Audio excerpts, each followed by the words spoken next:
hen over byen meget lavt og larmer rigtig meget. Og vi hører skud i det fjerne. Det er godt nok et stykke tid nu. Det vil sige, der er gået 10 minutter, siden vi har hørt skud. 15 minutter måske. Og vi har også hørt flere eksplosioner. Der går rygter om, at det er politistationer hernede, der bliver bombet. Er I bekymrede?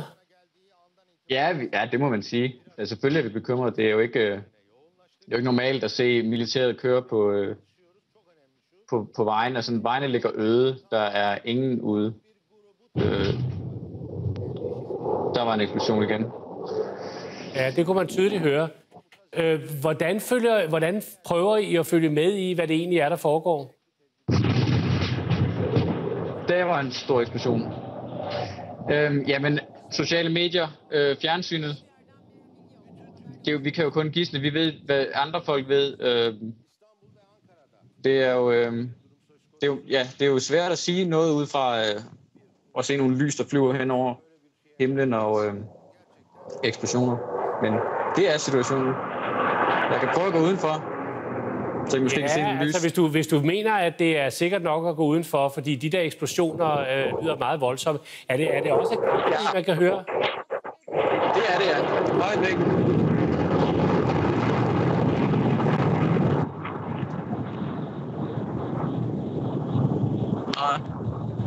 Lige nu er der ikke noget at se. Så kan du se noget, fordi eksplosionerne lød, som om de var meget tæt på? Nej.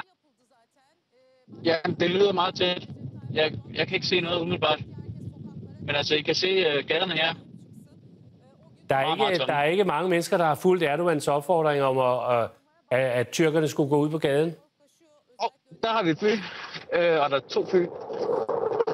Altså ikke her, men vi kan se billeder på fjernsynet med folk, der er herude, gået ud på gaden.